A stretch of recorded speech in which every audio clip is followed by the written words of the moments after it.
Today, I want to share with you guys a book that I just got this week that I have been looking for everywhere, and I'm so excited. It is the first edition copy of the book called The Science of Getting Rich by Wallace D. Wattles. When you open it up, it's kind of funny because the price is $1 for this book. I spent $15,000 to acquire this book. Inflation has gone up a little bit since it was first written. He's like one of the authors that we know the least about. He wrote a handful of other books that are less known titles, but this was the one that went viral back in the early 1900s. It was published 1910. But what's interesting is that this book, hundreds of years later, came into the hands of a lady who wrote the book and eventually the movie, The Secret. Whenever people talk about The Secret, where do these ideas come from? The law of attraction and manifestation, a lot of these things, most of these ideas were originally invented, discovered, put out there by Wallace D. Wattles in this book, The Science of Getting Rich, which is really fascinating, interesting. And it's weird because outside of that, we don't know a lot about his life. He's one of those guys that's kind of a mystery.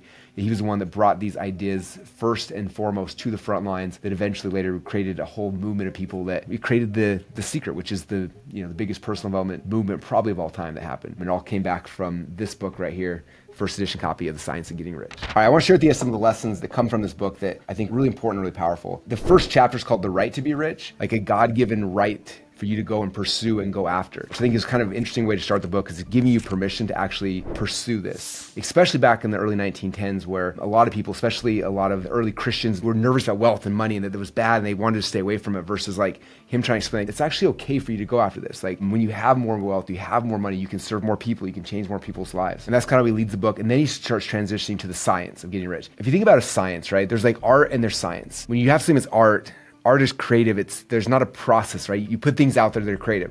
With a science is different. Science is very structural. It's like a step-by-step process. You do this first, then this, and you follow this process, and at the end of it, you get a result. It's replicatable, right? It's kind of like you're making a cake. You have a recipe. Here's step 1, step 2, step 3. He talks about here in Science of Getting Rich is the fact that like getting rich is a step-by-step process, right? It's not something that's like some person gets lucky here and someone else doesn't. It's like if you understand like it's a very specific process, then you just got to follow the steps. If you follow the steps, the outcome will be you get rich, you make money at the end. I remember when I got into this online entrepreneurship world now 25 years ago, and I was in college, I was trying to figure out like, what do I want to do with my life? I wanted to be a wrestling coach, maybe I want to do something different. I had a couple of things I was thinking about that I should do with my life, but I wasn't exactly positive. And then that's when I learned about online business and how to make money. And it was interesting because when I jumped into that, I started studying. I was learning the process of how to actually make money, like how to create a product, how to make an offer, how to put it out there. Like, I was learning the step-by-step process. And eventually, after learning for a couple of years and practicing, then I started making a little bit of money, then a little more. And then I started just doing the process over and over again and started getting really wealthy. 10 years ago, I moved into the home that my wife and I live in now with our kids. It was a new neighborhood. It's a bigger house. All of our neighbors were different. And so the first time we had a chance to kind of hang out with them at like a block party thing, we go over there and there's a lot of entrepreneurs, there's bloggers, there's doctors, there's lawyers. And so it's like, it's a different group of people than we've ever been around. And we're here, we're hanging out. And I remember at dinner that night, one of my now friends, but he's a doctor, and he kept looking at me weird. I think partially because I look like I'm,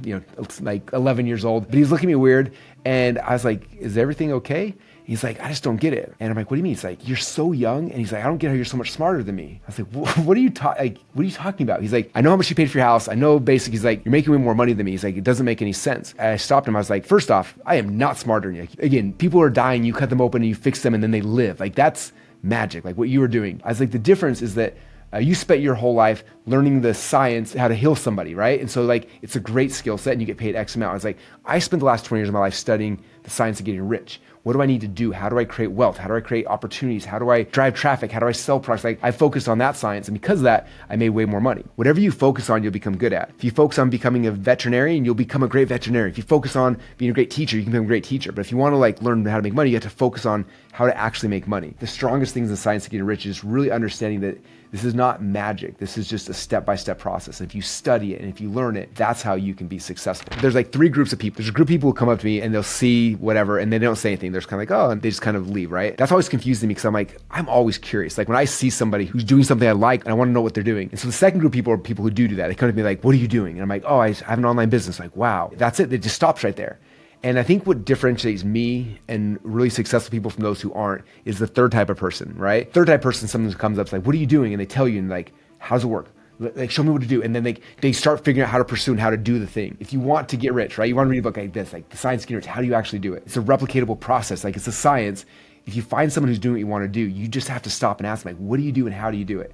And they can give you, here's step by step, here's the first thing, the second thing, and the third thing. And if you model it, you can be successful just like they are. When I first started collecting books, my first goal was like, I wanted to run a really nice book or something that had a story for each of the different genres I wanted to collect in, right? In my religious section of my museum someday, but like my collection, like I got a first edition Book of Mormon. That was the first thing I got because it would tell the story about why I care about these books, right? When I got into personal development, I was like, I want to collect personal development books. In each genre, I was trying to get like one really cool book or collection or something that I could share. So when people came to me, I could tell the story about that book. If they were interested in personal development, I could tell a story about that book. If they're interested in business or advertising, I have a story to tell them. Because for me, it's all about creating experiences for people.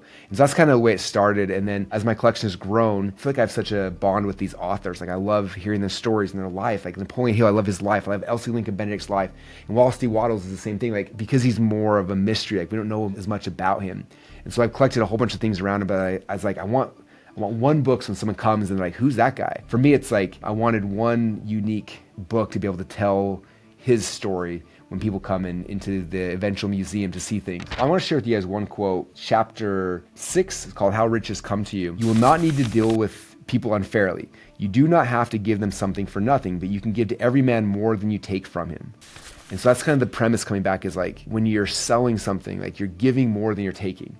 And that person is receiving more than they're giving, right? Like both people win on both sides of the transaction. And so you start understanding like the science of getting rich and getting wealthy and things like that. Like when you do it correctly, both people increase in value by making these transactions. Because so many times we think if we're gonna go in business, we're taking people's money. It's like, no, if you go into business, you're providing value, they're providing value, and both of you grow together. Recently, I was watching a video and I saw somebody who I respected who shared an idea. And I was like, that is the most brilliant idea. And at first I was just like, man, I love the way this person's brain thinks. And it was really exciting for me. And then a little while later, I found out where the idea originated from and where the person actually got it from. First off, being a little disappointed, I was just like, man, that other person had the idea. They're the one that figured it out. They taught it to this person and then they just shared it as if it was their own. Like they just took it and didn't respect the person or the idea enough to give credit. And people always ask me like, Russell, why do you always give credit? Like most people don't know who these people are that you're talking about, right? For me, it's like I have so much respect for ideas and for people who have these ideas. When I learn something from somebody, the way that I try to show my gratitude for the fact that they figured it out and discovered it, they did all the hard work, they compressed a decade of their life into a day and then gave me the nugget. I was able to take it